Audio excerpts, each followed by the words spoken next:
പ്രിയപ്പെട്ടവരെ, മാത്യുവച്ചൻ്റെ ആരോഗ്യത്തിനു വേണ്ടി പ്രാർത്ഥിച്ച എല്ലാവർക്കും മണ്ഡ്യ രൂപതയുടെ പേരിൽ നന്ദി രേഖപ്പെടുത്തുകയാണ്. ഇതൊരു ദിവ്യകാരുണ്യ അത്ഭുതമാണെന്നാണ് നമ്മുടെ ക്ലരീഷ്യൻ സഭയുടെ പ്രൊവിൻഷ്യലായ CBHN ഇത് കഴിഞ്ഞിട്ട് ഞങ്ങളോട് പറഞ്ഞത്.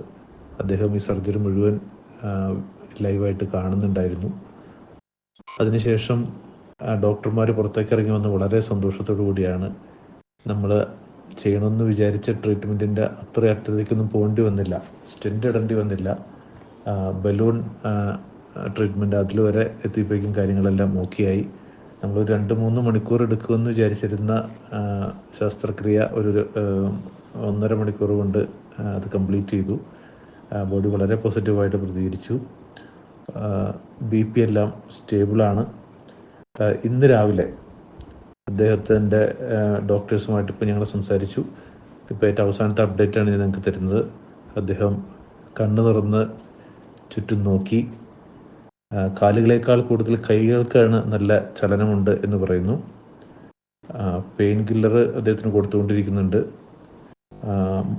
തലച്ചോറിലുണ്ടായിരുന്ന ബ്ലഡൊക്കെ ഡ്രെയിൻ ഔട്ടായിട്ടുണ്ട്, കുഴപ്പമില്ല. പിന്നെ ഇനിയും ഒരു 3 ദിവസത്തേക്ക് കൂടി ഇപ്പോൾ നിലവിലുള്ള വെന്റിലേറ്റർ സംവിധാനം തുടരണം. പക്ഷെ അതിൻ്റെ അകത്ത് നമ്മൾ വെന്റിലേറ്ററിൻ്റെ അതിൻ്റെ ശക്തിയൊക്കെ കുറച്ചിട്ടുണ്ട്. വളരെ കുറച്ച് ശക്തിയിൽ മാത്രമേ ഇപ്പോൾ വെന്റിലേറ്റർ പ്രവർത്തിപ്പിക്കേണ്ടതായിട്ടുള്ളൂ. അതുപോലെ അദ്ദേഹത്തിന് കൊടുത്തുവിടുന്ന സെഡേഷനും അത് വളരെ കുറച്ചുകൊണ്ടിരിക്കുകയാണ്. പക്ഷേ പെയിനുള്ള പെയിനുള്ള മരുന്നുകളെല്ലാം നമ്മൾ കൊടുക്കണം. 6 ദിവസം കൂടി ഹൈലി ക്രിട്ടിക്കലാണെന്ന് ഡോക്ടർമാർ പറഞ്ഞു. കാരണം സർജറി പോലെ തന്നെ പ്രധാനപ്പെട്ടതാണ് പോസ്റ്റ് സർജറി ഡെവലപ്മെൻറ്റ്സിനുള്ള സാധ്യതകൾ. കാരണം ഇത് പ്രത്യേകമായിട്ട് ബ്രെയിനുമായിട്ട് ബന്ധപ്പെട്ടൊരു കാര്യമായതുകൊണ്ട് നമ്മൾ വളരെ സൂക്ഷിച്ച് വളരെ ശ്രദ്ധയോടെ കൈകാര്യം ചെയ്യേണ്ട ഒരു കാര്യമാണ്. അപ്പോൾ റിസ്ക് അവിടെ നിൽക്കുന്നുണ്ട്. പക്ഷേ ഇതുവരെ ചെയ്ത കാര്യങ്ങളൊക്കെ വളരെ പോസിറ്റീവാണ്. അദ്ദേഹം സാവധാനം പ്രതികരിക്കാൻ തുടങ്ങിയിട്ടുണ്ട്. ഇപ്പോഴും സെഡേഷനിലാണ്.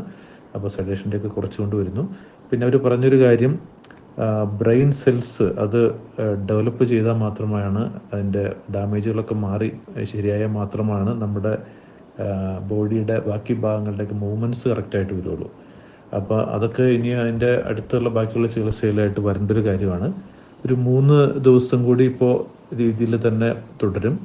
അത് കഴിഞ്ഞിട്ട് നമ്മുടെ ത്രോട്ടിൽ ചെറിയൊരു ഹോളുണ്ടാക്കി അതിൻ്റെ അകത്തേക്കൂടെ ബാക്കി മരുന്നുകളൊക്കെ കൊടുക്കുന്ന രീതിയിൽ ഈ വെന്റിലേറ്റർ പതുക്കെ മാറ്റാൻ വേണ്ടി വരുമ്പോൾ അങ്ങനെയാണ് ചെയ്യേണ്ടതെന്ന് പറയുന്നത്.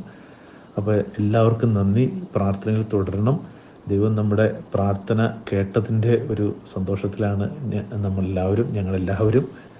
ഒത്തിരി പേര് വിവിധ രാജ്യത്തിൻ്റെയും ലോകത്തിൻ്റെ വിവിധ ഭാഗങ്ങളിലിരുന്ന് അച്ഛന് വേണ്ടി പ്രാർത്ഥിച്ചിട്ടുണ്ട്.